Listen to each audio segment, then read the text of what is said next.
menjadi saluran berkat-Mu Tuhan.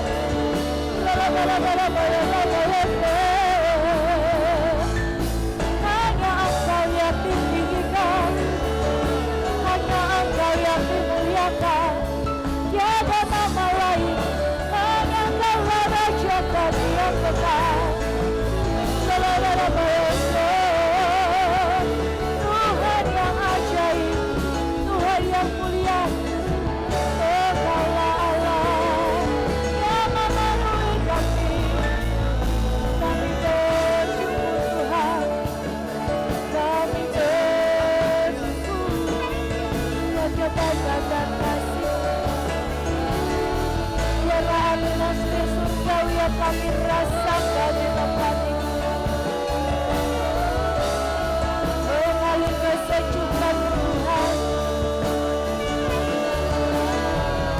Kami mengucap syukur buat kasih-Mu Tuhan.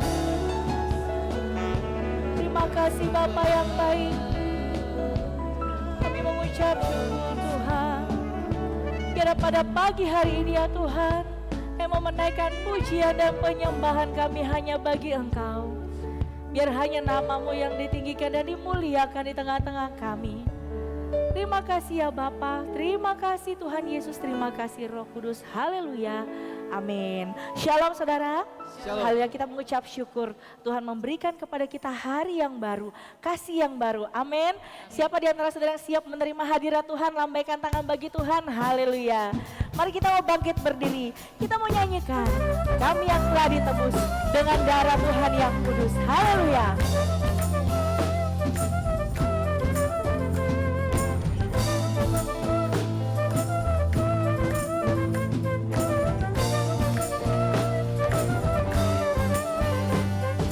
Kami yang telah ditebus dengan darah yang kudus, mengangkat pujian bagi-Mu. Kami bait kudus-Mu sebagai bukti karya-Mu. Nyatakan Kau besar dan hidup, berlari sampai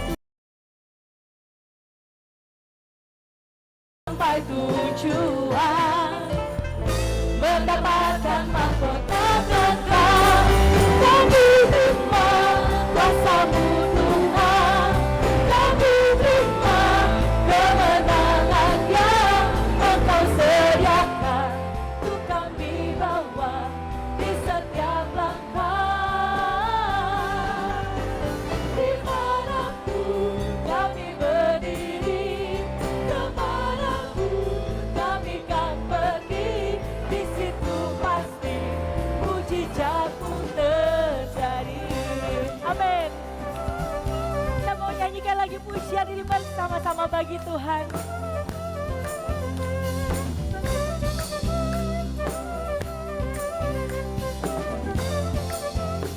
Kita mau katakan kami yang telah ditebus, kami yang telah ditebus dengan darah yang kudus, mengangkat pujian bagi-Mu Tuhan.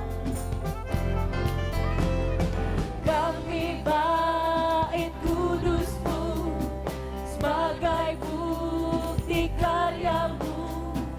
Nyatakan Kau besar dan hidup, berlari sampai tujuan, mendapatkan mahkota kekal. Kami terima kuasa-Mu Tuhan, kami terima kemenangan yang Engkau sediakan untuk kami bawa di setiap langkah. Dimanapun kami berdiri, kemanapun kami kan pergi, di situ pasti mujizat-Mu terjadi. Katakan kami terima kuasa-Mu Tuhan, kami terima kuasa-Mu Tuhan, kami terima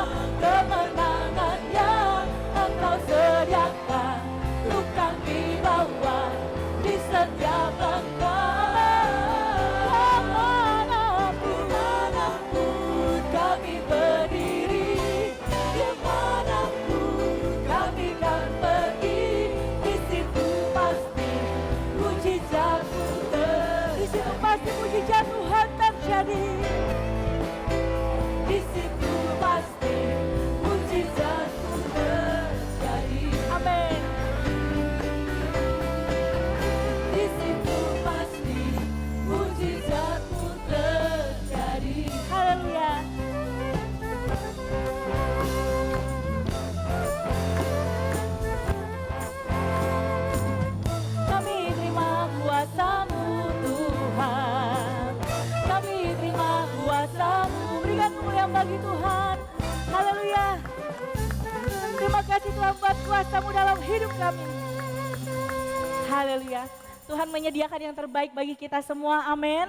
Amin, kita percaya walaupun saat ini kita lagi ngalamin yang namanya polusi udara. Tapi kalau kita boleh sehat, boleh kuat itu semua karena kemurahan Tuhan, amin saudara. Mari kita mau nyanyikan, Allah sanggup melakukan segala perkara dalam hidup kita, haleluya.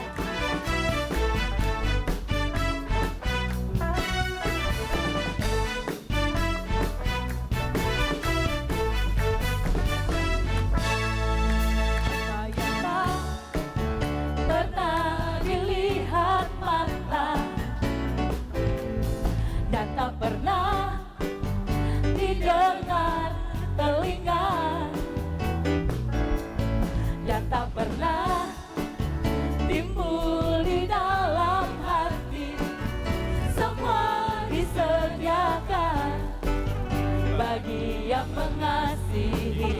Katakan apa yang tak pernah dilihat mata dan tak pernah didengar telinga dan tak pernah timbul di dalam hati, semua disediakan bagi yang mengasihi. Mari semua katakan Allah sanggup, Allah sanggup melakukan segala perkara, dulu, sekarang, dan selamanya. Kuasanya tidak berubah. Allah sanggup melakukan segala perkara, dulu, sekarang, dan selamanya. Kuasanya tak berubah. amin. Kita mau katakan lagi, apa yang tak pernah kita pikirkan, Dia yang sediakan dalam hidup kita.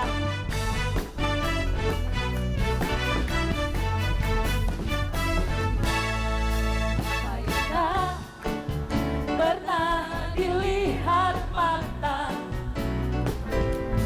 dan tak pernah didengar telinga dan tak pernah timbul di dalam hati, semua disediakan bagi yang mengasihi. Kita percaya Allah kita sanggup.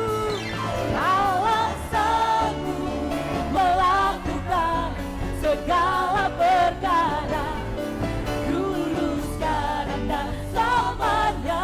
Kuasanya tidak berubah. Amin. Allah sanggup melakukan segala perkara, dulu, sekarang, dan selamanya.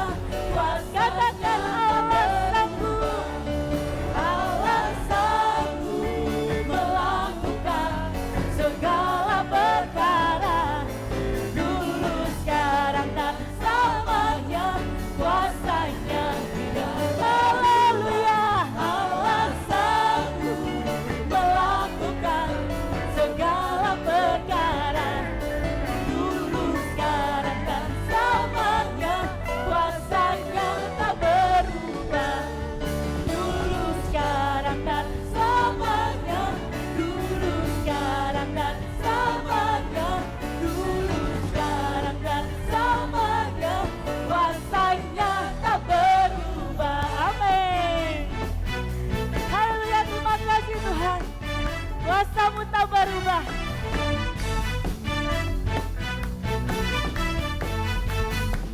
Mari berikan tepuk tangan bagi Tuhan. Haleluya.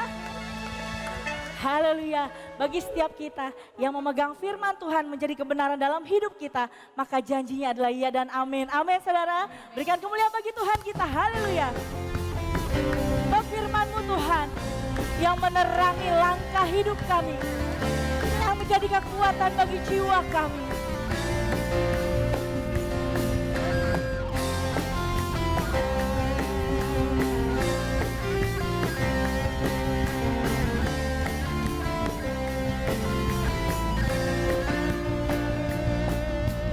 Firman-Mu Tuhan, perintah bagi kakiku.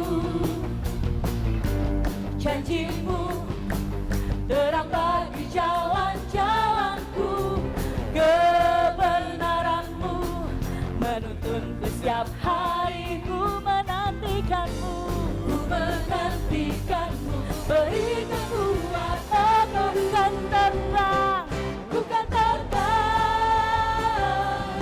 tinggi di awan bersama Tuhan dalam kemuliaan.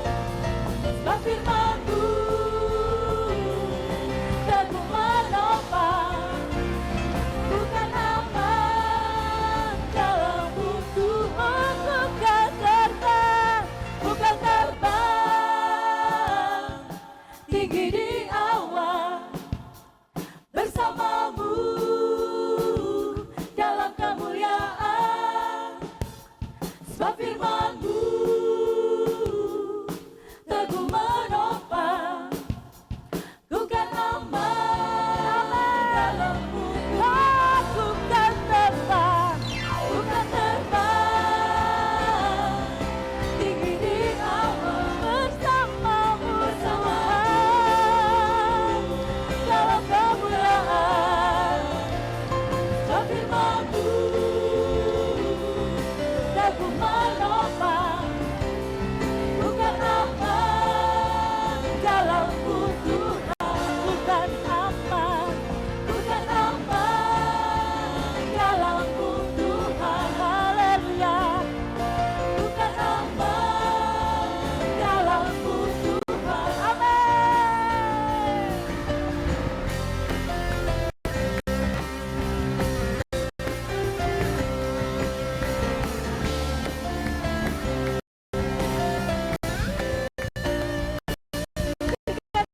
Haleluya. Tuhan. Silakan duduk Bapak Ibu, saudara-saudari. Mari kita mau siapkan hari kita. Kita mendengarkan isi hatinya Tuhan. Terima kasih ya Tuhan. Kami datang lebih dalam, yang mau masuk di dalam hadirat-Mu Tuhan.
Kaulah harapanku, hidupku dalam-Mu. Terima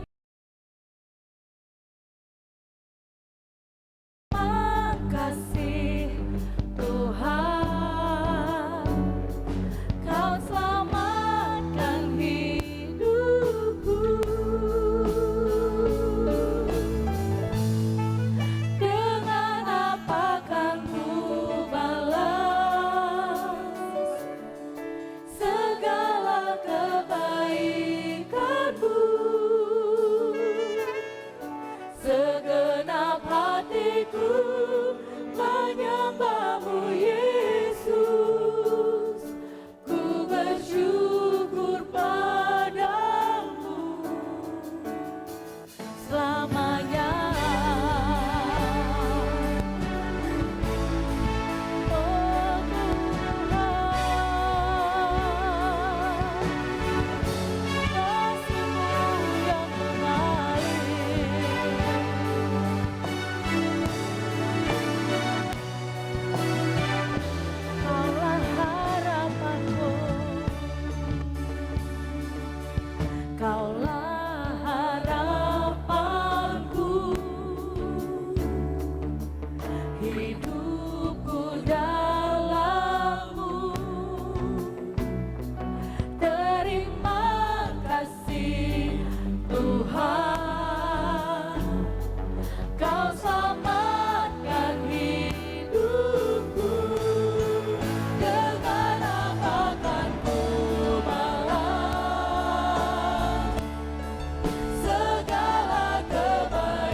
terima kasih Tuhan. Biarlah pada pagi hari ini ya Tuhan, Engkaulah Bapa yang berbicara kepada pribadi lepas pribadi ya Tuhan pada hari ini Tuhan. Engkaulah Bapa sendiri, Roh-Mu yang kudus, yang berbicara melalui firman-Mu Tuhan, yang menjadi rema dalam hidup kami. Tuhan juga memberkati hamba-Mu Om Yowas yang akan menyampaikan firman Tuhan pada pagi hari ini. Biarlah Roh-Mu yang menyertai. Terima kasih ya Bapa, terima kasih Tuhan Yesus, terima kasih Roh Kudus. Haleluya, amin. Saya serahkan kepada Om Yowas.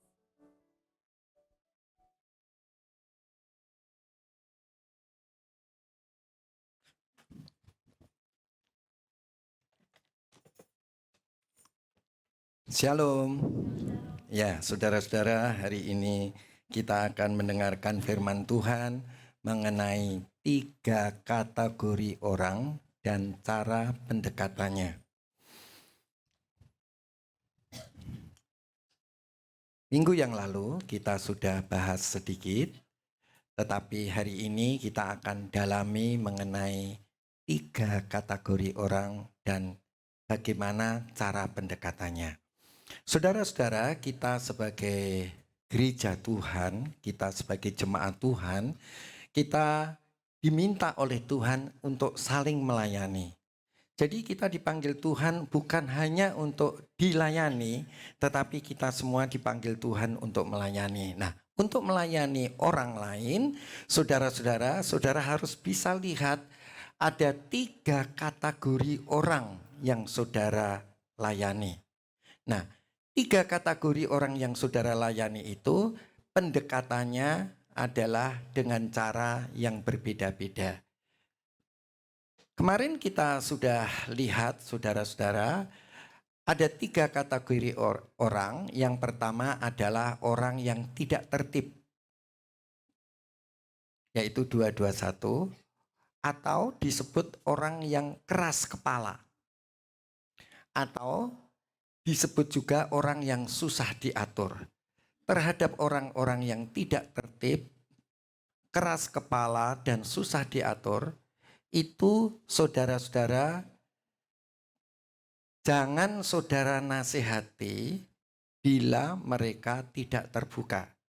Tetapi kalau hati mereka terbuka untuk kita nasihati, kita boleh menasihati dia.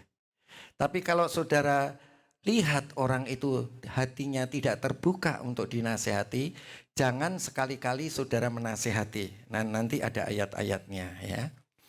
Kemudian yang kedua yaitu 222, orang yang tawar hati. Hatinya sudah tawar.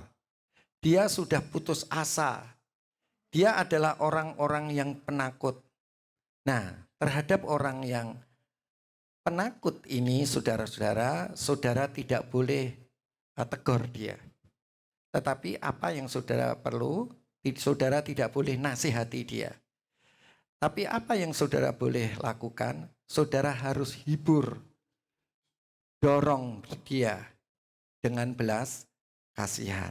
Nah, kemudian kategori yang ketiga adalah orang yang lemah. Orang yang lemah ini, saudara-saudara, saudara harus bantu. Ya.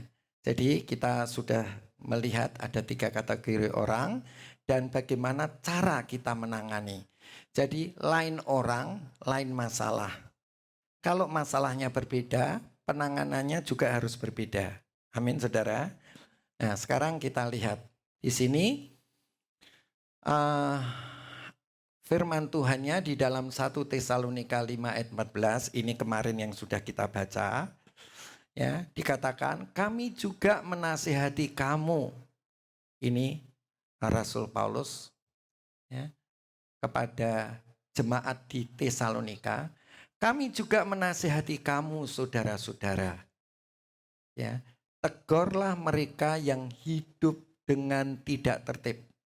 Kemarin habis khotbah saya ditanya sama istri saya.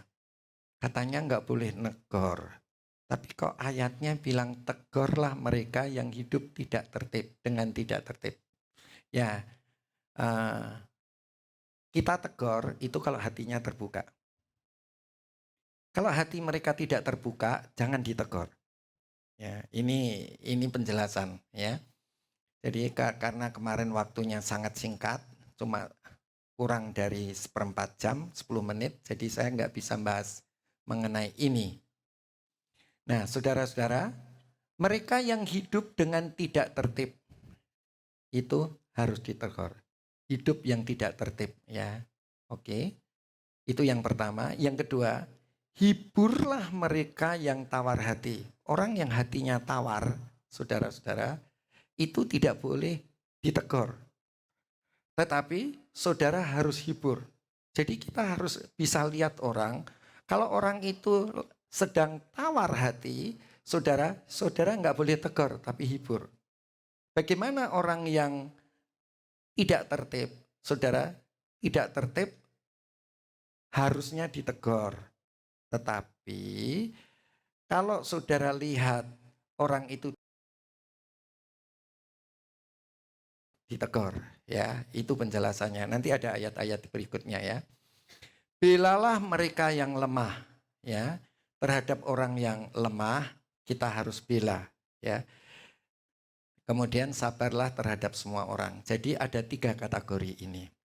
Mari kita lihat saudara-saudara, terhadap orang-orang yang susah diatur, ya, terhadap orang-orang yang susah diatur. Tipe orang yang pertama ini disebut adalah nakal. Jadi kalau saudara lihat ada orang lain yang susah diatur, itu kategorinya adalah nakal. Ya. Apa itu nakal? Saudara-saudara, dalam bahasa Yunaninya asli daripada kata ini adalah atektos. Atektos. Atektos ini dalam bahasa Yunani itu artinya menyimpang. Jadi kalau saudara lihat ada orang-orang yang sudah tahu tapi nyimpang, saudara, itu namanya nakal. Ya. Atau atektos ini adalah orang yang sudah tahu tapi dia menentang, menantang, ya. Menyimpang, menantang. Dan ini sama dengan memberontak. Ya. Jadi saudara, kalau saudara lihat ada saudara-saudara kita dalam kategori adalah kategori nakal. Ini saudara-saudara atau tidak bisa diatur tadi. Itu adalah saudara, artinya mereka itu nakal, menyimpang, menantang, dan memberontak. Nah, saudara-saudara, itu berbicara tentang orang-orang yang tidak sopan. Ya, jadi orang kalau aturan dilanggar, sudah tahu aturan tapi dilanggar, sudah tahu aturan tapi dilanggar. Nah, saudara bisa kategorikan ini di dalam bahasa Yunaninya adalah atektos. Ya, atektos itu saudara dengan kata lain adalah orang yang tidak sopan. Ya, karena nggak ikut aturan kan nggak sopan ya saudara. Halo, ya. Tidak sopan. Dengan kata lain, mementingkan diri sendiri. Ya, kalau aturan itu dibuat, itu bukan untuk, itu dibuat untuk semua orang. Tetapi kalau ada orang yang menyimpang, itu namanya orang yang mementingkan diri sendiri. Atau dengan kata lain adalah orang yang keras kepala. Oke? Jadi saudara hati-hati dengan orang yang di sini disebut susah diatur. Ya. Terhadap orang yang susah diatur, jangan sekali-kali saudara menegur dia. Kecuali hatinya terbuka. Kenapa saudara-saudara? Karena ini adalah tipe orang yang nakal. Tipe orang atektos atau orang yang menyimpang, menantang, dan memberontak. Ya. Adalah tipe orang yang tidak sopan, mementingkan diri sendiri dan keras kepala. Nah, saudara-saudara, sebetulnya kalau mereka, ya, teman-teman kita, saudara-saudara kita menantang, itu sebetulnya menantang siapa? Kalau ada aturan, ya saudara, kalau aturan itu sudah dibuat sesuai apa yang dikatakan firman Tuhan, tunduklah kepada pemerintah di atasmu. Ya, jadi kalau ada orang yang memberontak terhadap otoritas di atas kita, itu sama dengan dia menantang Tuhan. Mereka jelas menantang melakukan apa yang Tuhan ingin mereka lakukan. Ya, jadi saudara-saudara, kalau ada aturan-aturan yang sudah dibuat dan orang itu melanggar, saudara mesti lihat dulu. Dia nggak tahu apa tahu. Kalau dia tahu tapi sengaja menantang, saudara lihat dulu, periksa hatinya. Hatinya sebetulnya bagaimana? Oh, hatinya ini sebetulnya dia memberontak. Awas, jangan ditegur. Ya, boleh nggak ditegur? Boleh. Dinasehati atau ditegur boleh apabila hatinya terbuka. Jadi saudara yang suami istri gitu ya. Kalau saudara lihat suami atau istri kira-kira dia udah tahu aturan tapi dia menantang saudara. Ya, jadi jangan dinasehati. Diapain saudara? Doakan. Ya. Jadi jangan suami nggak bisa diomongin terus, atau istri nggak bisa diomongin terus. Wah, itu tinggal tunggu bom waktu. Ya, itu adalah cara-cara ya. Suami istri kan keluarga. Keluarga adalah keluarga Tuhan kan? Ya gitu. Itu kan maksudnya. Paulus berkata untuk mengingatkan orang-orang ini, ya, untuk memperingatkan orang-orang ini, ya. Jadi Paulus itu mengingatkan kita semua supaya kita jangan saudara-saudara menegur kalau hatinya tidak terbuka. Apa ayatnya? Di dalam Titus 3 ayat 10. Seorang bidat, saudara tahu bidat? Bidat itu adalah orang yang melawan ajaran firman Tuhan. Ya, tadi ajaran firman Tuhan apa? Tunduklah pada otoritas di atasmu, karena pemerintah itu adalah tangan kanan Allah untuk apa saudara? Untuk kebaikan kita.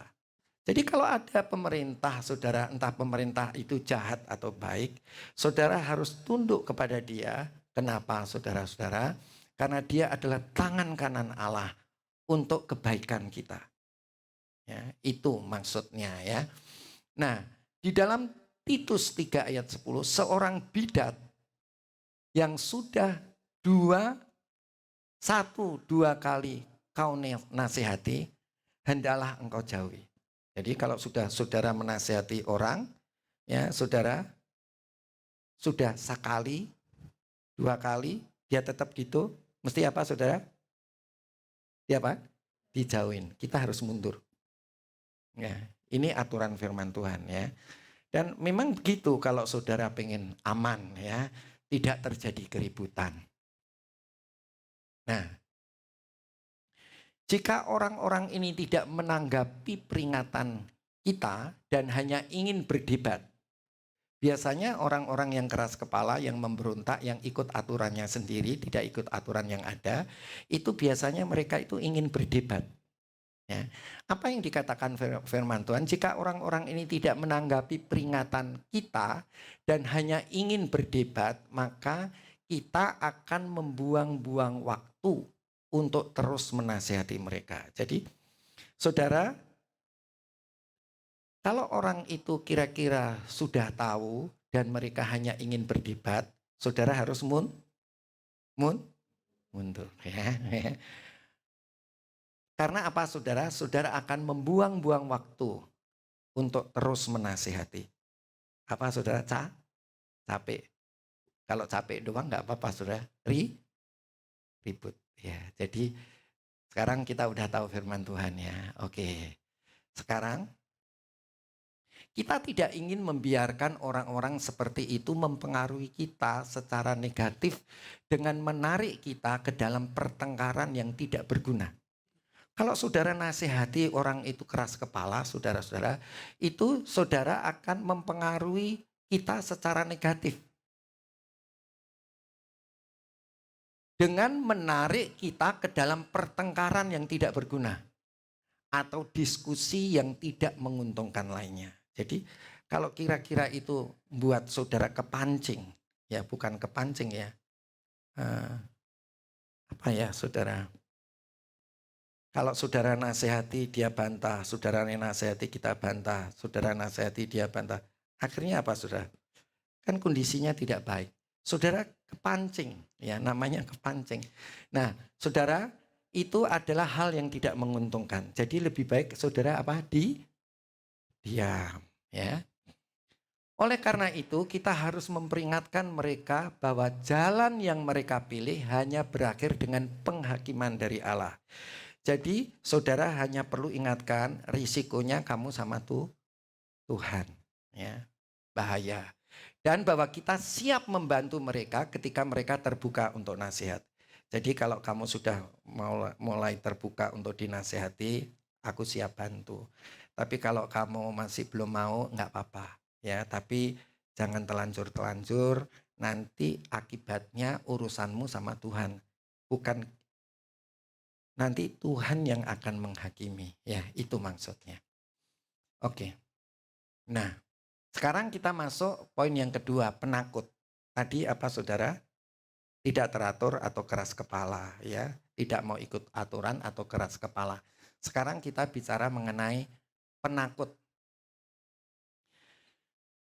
Ya, di sini dikatakan kategori kedua yang disebutkan dalam perikop ini adalah pengecut, penakut atau pengecut. Ya.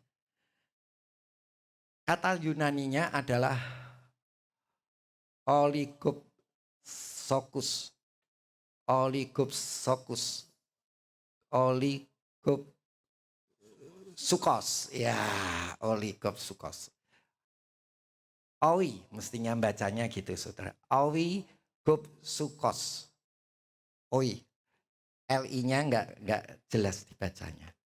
Oi gop sukos, ya. Ya, secara harfiah ini berarti berjiwa kecil. Ya, kalau jiwa kita kecil, saudara-saudara, itu namanya oi gop sukos. Ya. Ini adalah penakut atau pengecut atau berjiwa kecil. Itu mengacu pada orang-orang yang jiwanya telah layu. Ya. Pikiran, perasaan, dan kehendaknya udah capek. Layu kan capek. Capek deh gitu ya saudara. Nah, saudara harus lihat nih. Kalau orang udah pikiran, perasaan, dan kehendaknya bilang capek deh. Nah, saudara jangan nasihati loh ya. Bahaya itu. Dia bisa tambah frustasi, ya. Apa yang harus kita lakukan? Ya. Sebentar, saudara. Yang harus kita lakukan adalah dorong dan beri belas kasihan. Tapi sebentar ya. Jadi mereka menjadi putus asa, lelah atau putus asa. Ya. Jadi kalau saudara orang yang sudah capek deh ini, ya kan? Itu dia merasa lelah atau putus asa. Jangan diapain saudara, nasihati. Ya, kalau saudara punya suami, punya istri, punya anak, ya, saudara perhatikan ini ya. Kalau dia tidak memberontak, tapi karena dia sudah capek gitu ya, capek, jiwanya capek, jangan dinasihati. Tapi diapain saudara? Didorong, coba. Masalah mereka tidak berasal dari pemberontakan yang pertama tadi. Bukan karena keras kepala, ya. Masalah mereka tidak berasal dari pemberontakan atau keras kepala, tetapi dari perasaan kalah. Capek deh, ya. Dan kurang ambisi, ya. Nanti di Komsel saudara menanyakan, berikan, kita sebagai jemaat kan harus menasihati sesama ya. Nah, berikan pengalaman saudara terhadap 3 kategori ini. Ya. Jadi, saya ngadepin orang yang keras kepala, aku ngadepin orang yang penakut, aku menghadapi orang yang lemah. Lemah masih belum ya. Jadi sharingnya enak ya. Oh, saya baru satu. Wah, berarti kita tidak berfungsi sebagai jemaat untuk saling menasehati, ya kan begitu ya. Jadi gampang. Seperti apa materi komsel, ujiannya gampang kan? Nggak ada yang susah. Ya, ini juga gampang ya. Ini kan karena kita sebagai gereja itu kita harus saling memperhatikan dan saling memperhatikan orang lain. Kita harus saling menasehati. Tapi kita lihat orangnya ini tipe orang apa? Ya, orang yang memberontak. Sebelum dia sudah 1-2 kali dinasehati, dia tetap, saudara jangan nasihati lagi. Kecuali hatinya sampai terbuka. Gampang kan ya ngapalinya ya? Nah, kemudian kalau saudara lihat orang itu sudah kurang ambisi, perasaannya kalah, ya, jiwanya layu begitu ya. Ya, saudara harus tidak boleh dinasehati. Kalau dinasehati apa yang terjadi?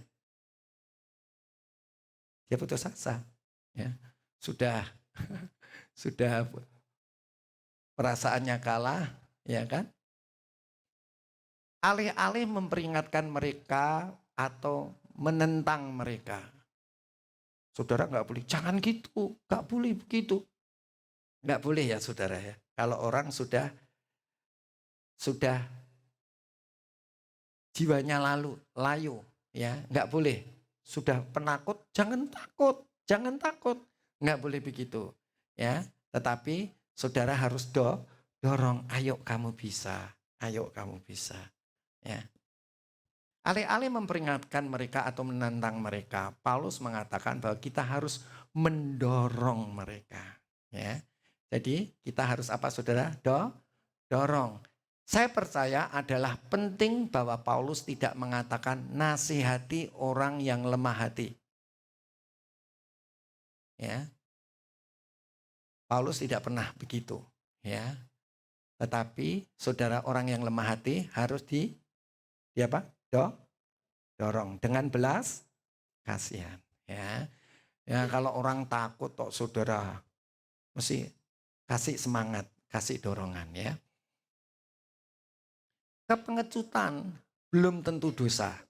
Kalau ada orang yang pengecut atau orang yang berjiwa kecil atau jiwanya telah layu atau putus asa atau lelah, perasaan kalah, kurang ambisi, penakut, saudara-saudara, itu bukan dosa. Dosa apa tidak sih? Bisa karena dosa, tapi itu bukan pokok dosanya. Ada akar dosanya, ya. Saudara, jadi yang saudara tolong itu akarnya dulu. Akarnya apa saudara-saudara? Ya, kita lihat di sini. Kepengecutan belum tentu dosa. Orang dapat masuk dalam kategori itu hanya karena pencobaan yang sulit. Karena saudara mengalami pencobaan mungkin sakit, nggak sembuh-sembuh, ya kan? Terus saudara punya karir nggak naik-naik, ya kan? Apa saudara? Ya, yang istilahnya saudara mengalami kesulitan yang tidak pernah selesai, begitu ya. Dan kekecewaan yang menyebabkan mereka bergumul dalam keputusasaan. Orang udah kecewa terus. Akhirnya apa saudara? Dia putus asa. Jadi saudara-saudara, yang saudara lakukan adalah supaya dia lepas dari pencobaan. Bukan saudara, orang yang berjiwa kecil itu dosa. Jiwamu layu itu dosa. Kamu putus asa itu dosa. Kamu lelah itu dosa. Perasaan kalah itu dosa. Kurang ambisi itu dosa.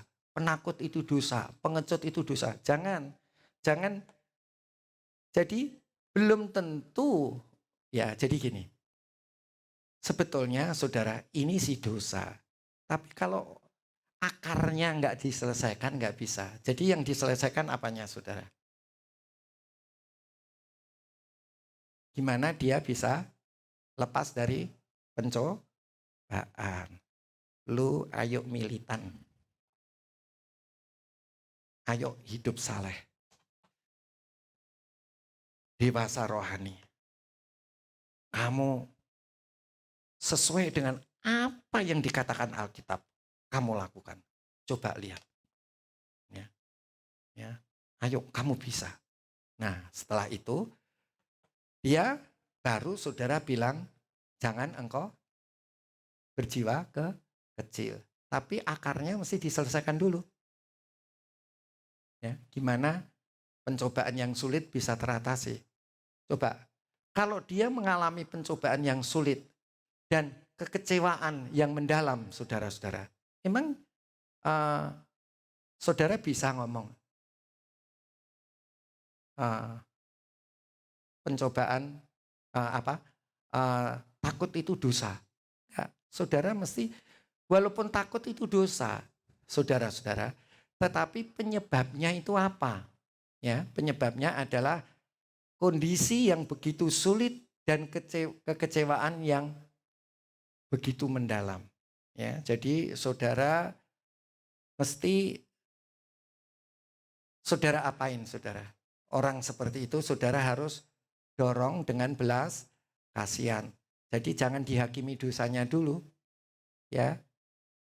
Jangan dihakimi dengan pencobaan yang sulit dan kekecewaan. Itu dosa. Saudara makin putus asa. Jadi apa yang saudara lakukan?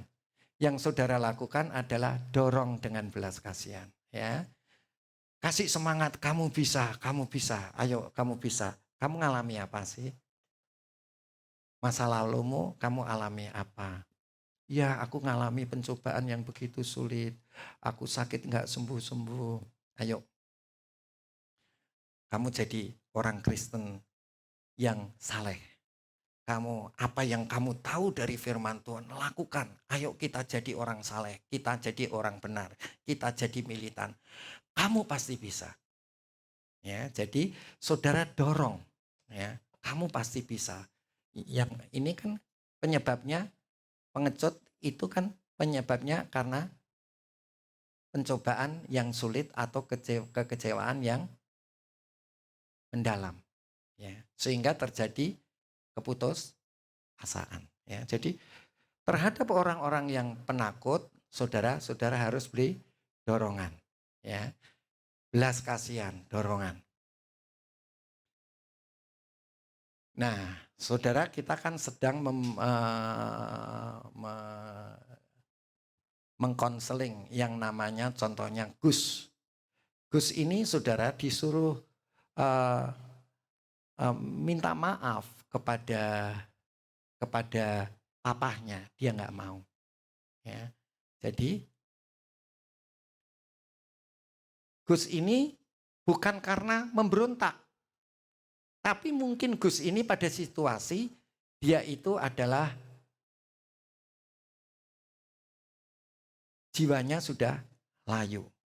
Ya, jadi saudara mesti lihat, ya, dia mengalami pencobaan yang seperti apa. Ya, dia mengalami penderitaan yang seperti apa. Coba saudara kasih dorongan, kasih belas kasihan. Jadi yang diperlukan ini bukan dinasehati. Yang diperlukan ini adalah memberi dorongan dan belas kasihan. Ya, oke. Dan karena kemungkinan itu penasihat kita yang menasehati seharusnya lebih ragu-ragu untuk menegurnya sebelum masalahnya ditafsirkan secara memadai. Jadi jangan kita buru-buru katakan gini, kamu keras kepala. Ya, nggak boleh menjudge, ya. Saudara mesti lihat, dia ini memberontak. Memberontak itu artinya tidak melakukan nasihat dari orang lain itu karena apa? Karena dia punya jalannya sendiri atau karena dia itu jiwanya layu, sudah nggak kuat, ya. Jadi saudara-saudara, maka itu kalau menasihati orang kita harus hati-hati jenisnya kayak apa. Ya. Kalau dia itu pemberontak nggak apa-apa, tapi juga harus hati-hati. Pemberontak harus diapain saudara? Cuma dinasihati sekali, 2 kali. Tapi kalau jiwanya tidak terbuka, hatinya tidak terbuka, jangan dinasihati lagi. Ya, ini untuk suami istri, ya, untuk kita sebagai saudara seiman ya. Ini kita harus tahu itu ya. Jadi kita mesti tafsirkan ini keras kepala apa takut. Ya, itu dulu yang mesti dilihat ya. Jangan saudara takut, saudara anggap keras kepala, saudara nasihati. Atau saudara lihat dia itu keras kepala, tapi saudara dorong-dorong. Ya nggak cocok, ya kan? Oke. Kadang-kadang saya khawatir bahwa kita para konselor Alkitabiah terlalu cepat menyebut keputusan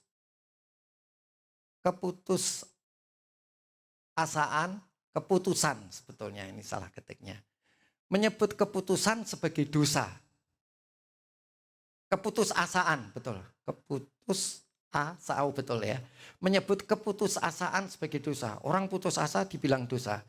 Dan menyerukan pertobatan dari orang ketika kita pertama-tama harus menunjukkan belas kasihan dan memberikan dorongan. Ya. Kalau saudara, tadi saya katakan kalau orang itu karena ya memang namanya khawatir, ya namanya putus asa itu ya dosa. Tapi kan akarnya apa tadi?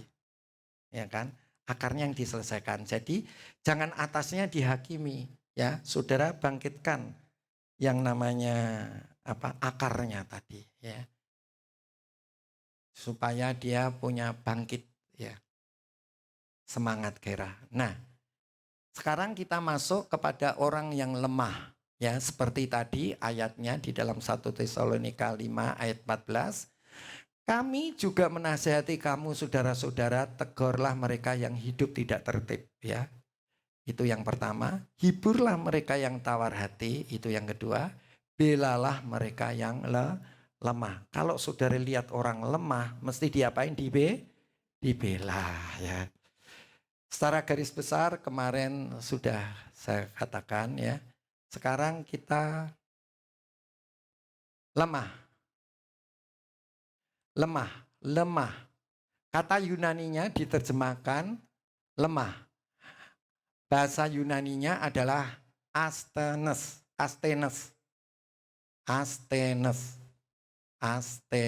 ya. Hampir mirip sama Yohanes. Astenes, ya Astenes, saudara. Yohanes, Astenes, ya kan. Kata Yunani terjemahkan lemah, Astenes, berarti tanpa kekuatan dan paling sering digunakan untuk menggambarkan mereka secara fisik terbatas. Ya. Misalnya orang itu buta, saudara bilang begini, lihat dong, lihat. Kamu bisa lihat. Seperti poin 2 juga nggak boleh.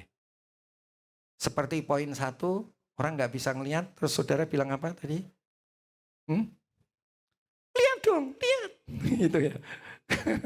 Ya kan? Ya itu juga nggak boleh. Ya, jadi karena fisik yang terbatas, apalagi saudara-saudara. Kekurangan mereka mungkin karena kurangnya pendidikan.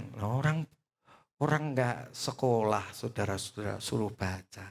Baca dong, baca. Ya, dinasihati suruh baca. Itu yang pertama. Yang kedua, kamu bisa baca. Kamu bisa baca. Ayo baca, kamu bisa baca. Kan nggak cocok yang kedua juga. Jadi apa yang saudara lakukan? Ya, mesti dibantu. BA, apa? Baba. Ya kan? Jadi didampingi ya saudara-saudara. Ya, jadi astenes berarti tanpa kekuatan dan paling sering digunakan untuk menggambarkan mereka yang secara fisik terbatas. Kekurangan mereka mungkin karena kurangnya pendidikan, kurangnya kesempatan.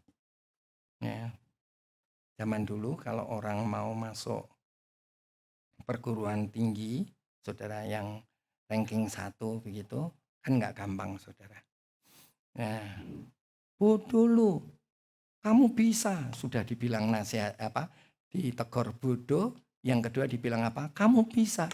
Memang nggak bisa punya kesempatan ya, zaman dulu itu orang-orang Chinese itu nggak boleh sekolah yang di perguruan tinggi pemerintah ranking 1 ya. Ya.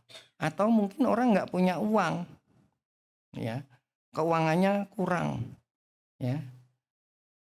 Gimana sih kamu kok nggak punya uang? Atau kamu bisa, ayo kamu bisa beli itu, ya kan ya. Ya. Mungkin juga secara fisik saudara sakit, ya. Ya, jadi orang yang lemah itu seperti ini. Orang-orang ini terkadang merasa lebih sulit untuk melakukan apa yang benar karena kelemahan mereka. Memang secara fisik lemah, ya. Secara fisik lemah. Saudara, dia kurang pendidikan, tidak punya kesempatan, keuangannya terbatas, mungkin juga secara fisik, ya. Jadi, menurut Rasul Paulus, mereka membutuhkan lebih dari dorongan. Mereka benar-benar membutuhkan seorang untuk mendampingi dan membantu mereka melakukan apa yang mereka perlu lakukan. Jadi, saudara, terhadap orang-orang yang lemah itu mesti dibantu, ya, didampingi. Itu maksudnya. Oke, kita akan lihat, saudara. Nah, ini antekomai. Antekomai. Antekomai, iya. Ya, antekomai ya. Ini bahasa Yunaninya adalah menolong. Jadi menolong itu artinya menopang. Itu artinya memegang, ya. Jadi saudara mesti betul-betul tolong. Ya, jadi kalau saudara lihat orang itu tak berdaya, ya bukan karena takut, tapi betul-betul tak berdaya, saudara itu harus tolong. Ya, saudara itu harus pegang dia. Ya, saudara itu harus betul-betul topang. Jadi ngelihat orang berbeda-beda, tidak boleh perlakuan kita sama dengan orang. Di dalam Matius 6 ayat 24, tak seorang pun dapat mengabdi kepada dua tuan. Karena jika demikian ia membenci yang seorang dan mengasihi yang lain. Atau ia akan setia kepada seorang dan tidak mengindahkan yang lain. Kamu tidak dapat mengabdi kepada Allah dan kepada Mamon. Ya. Jadi saudara-saudara, kalau kita itu dengan Tuhan, kita itu harus topang. Kita dengan Tuhan, kita itu harus pegang. Kita dengan Tuhan itu harus kita tolong. Tapi kalau saudara mengabdi, menolong, menopang, memegang kepada Mamon, saudara nggak bisa. Kenapa? Karena saudara akan lebih mengasihi Tuhan atau lebih mengasihi Mamon. Ya, paham ya saudara ya? Jadi kita itu harus militan. Kita itu harus benar. Kita itu harus saleh. Apa artinya? Kita harus saleh. Ya, saleh itu adalah kita itu dewasa rohani. Ya, jadi jangan kadang benar, kadang enggak, kadang benar, kadang enggak, kadang benar, kadang enggak. Saudara, kalau saudara biasa datang telat enggak, telat enggak, telat enggak, saudara kalau ditanya, yang benar itu telat atau enggak? Enggak tahu deh, ya kan? Tapi kalau saudara itu orang saleh, orang yang benar, enggak pernah telat. Orang yang benar itu telat apa enggak telat? Pasti dia dengan tegas langsung. Yang benar enggak telat. Ya, jadi saudara harus presisi terhadap firman Tuhan. Firman Tuhan bilang A, kamu lakukan A. Firman Tuhan B, kamu lakukan B. Firman Tuhan C, kamu lakukan C. Jangan gambling. Ya, gambling itu ya kiri yang kanan. Ya, jangan kita punya dua tuan. Satu Tuhan, satu daging. Jangan. Ya, kalau saudara mau ikut Tuhan, ikutlah kepada Tuhan. Jangan ikut kepada daging. Sesuai mana? Harus sesuai dengan firman Tuhan. Ya, itu saudara. Saudara-saudara, waktu saya berdoa, bagaimana caranya Komsel kita bisa militan? Bagaimana Komsel kita bisa saleh? Bagaimana Komsel kita bisa benar? Saudara-saudara, Tuhan bicara sama saya begini. Bukan tanahnya itu yang subur. Ya. Maka dia akan menghasilkan hasil bumi. Tetapi siapa yang datang di tanah itu, bukan tanahnya, tapi siapa yang datang di tanah itu, orang itulah yang membuat subur. Saudara tahu bangsa Israel itu kan di sana padang gurun, saudara. Saudara lihat, karena dia adalah umat pilihan Tuhan, ditaruh di tempat manapun, maka tanah itu jadi subur. Ya apa enggak ya? Ya kan? Jadi bukan soal tanahnya, tapi siapa yang ada di atasnya. Ya. Jadi kemudian Tuhan bicara kepada saya gini, kalau kepengen anggota Komsel itu benar, maka FKS-nya itu harus militan. Ya. Jadi kalau saudara betul-betul saleh, betul-betul benar, ya, presisi, seperti apa yang dikatakan oleh firman Tuhan dan Roh Kudus, saudara jalani, maka tanah itu akan menjadi subur. Ya, jadi inilah yang Tuhan katakan kepada saya. Misalnya dalam kasus Gus, jelas bahwa ia bermasalah dengan kepercayaannya pada daging. Ya, jadi saudara, jangan kita itu percaya pada daging. Ya, jadi dikatakan gini, karena kitalah orang bersunat yang beribadah oleh Roh Allah dan bermegah dalam Kristus Yesus, dan tidak menaruh kepercayaan kepada hal-hal lahiriah. Jadi saudara-saudara, kita itu mengabdi kepada Tuhan. Kita ini menopang Tuhan. Kita itu menolong Tuhan. Saudara-saudara, Tuhan itu enggak perlu kita. Tapi karena kita sudah ditebus oleh darah Yesus. Kita ini adalah rumahnya Dia.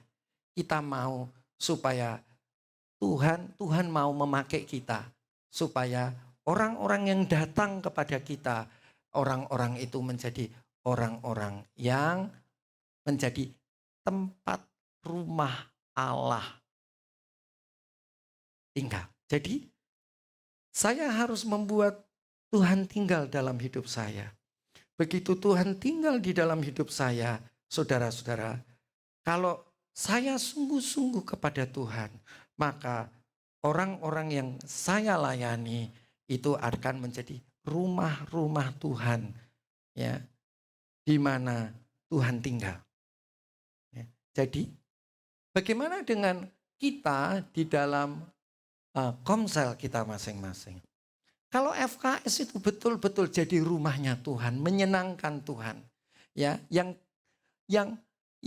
beribadah kepada Roh Allah dan bermegah di dalam Kristus Yesus, saudara-saudara, kita itu tidak akan percaya kepada daging, kepada hal-hal harfiah. Dan apa yang terjadi? Yang terjadi anggota kita akan menjadi bait-baitnya Allah. Bisa nangkep ya saudara ya. Jadi bagus tidaknya anggota Komsel kita itu tergantung bagaimana siapa yang menanam. Bukan orang yang kita layani, tetapi siapa kita. Kalau kita jadi rumahnya Tuhan, saudara-saudara, maka orang-orang yang kita layani, mereka juga akan menjadi rumah-rumah Tuhan. Amin saudara. Itulah yang dikatakan tanah yang engkau injak itu, yang engkau kerjakan itu, tanah itu yang menjadi subur. Jadi saudara-saudara, kalau orang-orang yang kita layani masih belum, saudara-saudara, mari kita jadi militan. Mari kita hidup benar, mari kita hidup saleh, presisi. tepat. Ya, seperti apa yang dikatakan firman Tuhan dan Roh Kudus yang tinggal di dalam kita. Dia percaya bahwa solusi untuk masalahnya adalah mendapatkan lebih banyak pada kekuatan diri sendiri. Ya, jangan saudara lebih percaya kepada daging, kekuatan diri sendiri, tetapi percayalah kepada Tuhan yang tinggal di dalam kehidupan kita. Oke. Nah, tetapi kitab suci mengatakan orang percaya dapat melakukan segala sesuatu melalui Kristus yang menguatkan kita.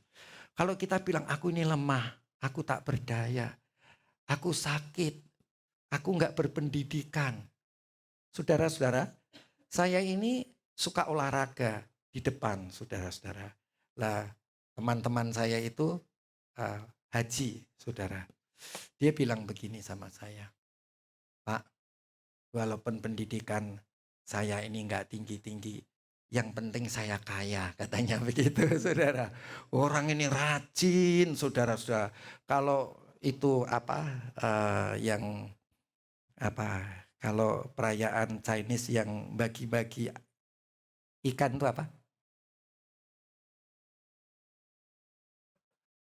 Kita kan suka bagi-bagi ikan bandeng. Sinja, ya kan. Pak, kalau aku sinja, Pak, untungku banyak banget. Kenapa, Pak? Saya belanja di Pluit, Pak. Saya jualan itu di tempatnya Heri yang dulu itu apa namanya? Hah?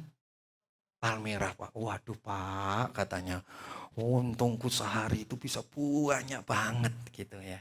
Jadi, saudara-saudara, dia bilang begini, aku, Pak, walaupun pendidikanku nggak tinggi, tapi aku rajin betul-betul. Aku rajin, dia bilang. Ya, dia cerita sama saya, rumah saya dan tempat lain itu saya buat jadi kos-kosan. Ya, di petukangan di situ. Jadi, saudara-saudara, jadi jangan saudara menyerah pada, aduh, aku nggak punya pendidikan yang tinggi. Jangan, ya. Sebab apa? Di dalam Filipi 4 ayat 13, segala perkara dapat kutanggung di dalam Dia yang memberi kekuatan kepadaku, ya. Jadi kalau saudara itu sungguh-sungguh mengandalkan Tuhan di dalam hidup kita, saudara-saudara, saudara itu akan menjadi kuat, ya. Segala perkara dapat kutanggung di dalam Dia yang memberikan kekuatan kepadaku. Ya, saudara-saudara, jadi saudara itu jangan putus asa. Saudara punya harapan. Jangan ada yang bilang gini, Om, aku itu tekon desa katanya. Jangan, ya kan. Dulu dari desa, sekarang di mana? Di Jakarta, ya kan. Jadi bukan soal dari desa atau dari kotanya, tapi yang penting adalah Tuhan adalah kekuatanku. Amin.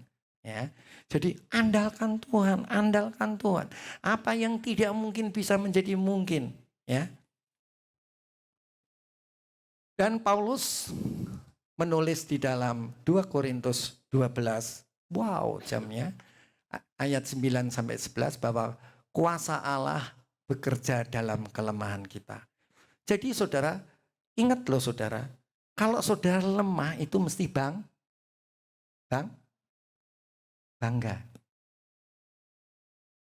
Kalau kita lemah itu mestinya bangga. Ya. Saudara-saudara, kalau saudara kuat, ya, saudara kuat, itu namanya saudara mengandalkan daging ego. Tetapi ketika engkau lemah, nggak berdaya, disitulah letak kekuatan Allah. Maka itu saya menasihati ada seorang karyawan kami yang sakit. Saya bilang, si A, kamu itu nggak ada harapan. Saya bilang begitu. Tapi ada harapan kalau kamu di dalam Tuhan. Mau enggak? Militan, saya bilang. Kalau kamu militan, pasti terjadi mujizat. Ya. Jadi saudara, kita itu perlu militan. Ya. Saudara lemah, enggak ada kesempatan, enggak bisa apa-apa. Yang penting militan sama Tuhan. Kalau saudara militan sama Tuhan. Nah, di sini ayat yang ke-9. Tetapi jawab Tuhan kepadaku, cukuplah kasih karuniaku bagimu. Ini Tuhan ngomong sama Rasul Paulus. Sebab justru dalam kelemahan,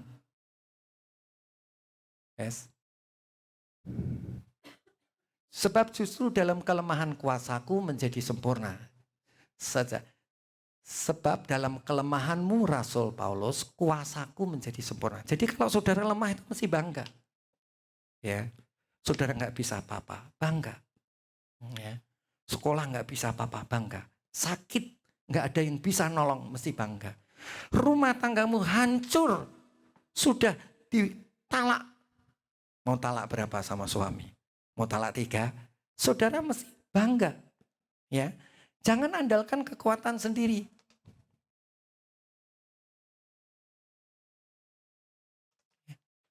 Ya, saudara-saudara, dalam kelemahan kita, kuasanya Tuhan itu sempurna. Ya, kalau saudara itu masih kuat, saudara punya 2 tuan. Yang satu egomu, kekuatan diri sendiri, yang satu kekuatan Tuhan.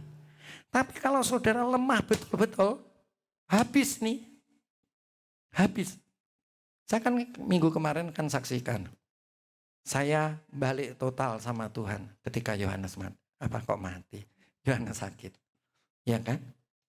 Saudara-saudara, saya dikatakan dokter mata saya ini glukoma.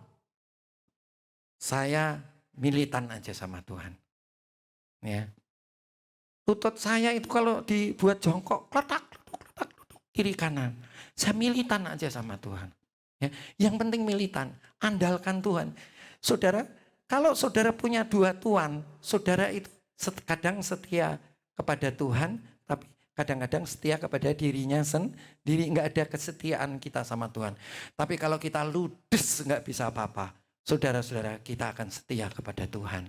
Sebab itu terlebih suka aku bermegah atas kelemahanku, supaya kuasa Kristus turun menaungi aku. Jadi lebih baik saudara nggak bisa apa-apa. Nanti Tuhan akan turun menolong saudara kalau saudara militan saleh.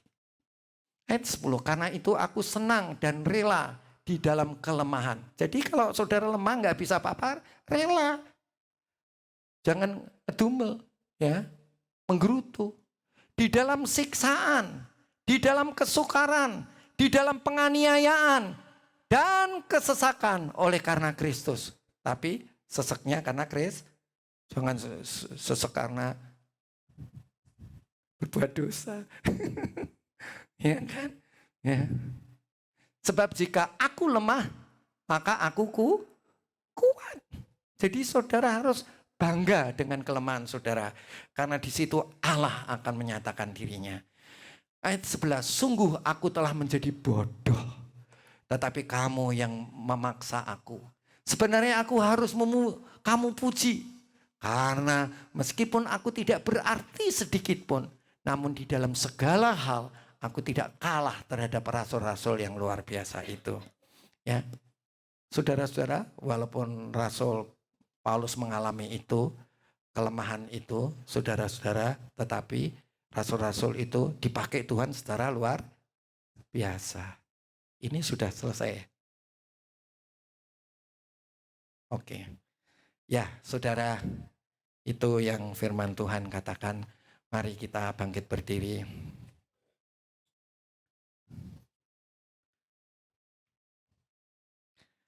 Bapa, di dalam Yesus Kristus kami mengucap syukur.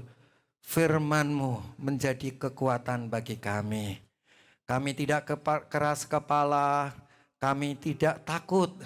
Kami juga bangga dengan kelemahan kami. Ketika kami lemah, kami menjadi kuat. Ketika kami mengakui diri kami lemah, Engkau adalah satu-satunya di dalam hidup kami. Terima kasih Tuhan atas firman-Mu. Terima kasih atas kehadiran-Mu. Engkau hebat dan luar biasa.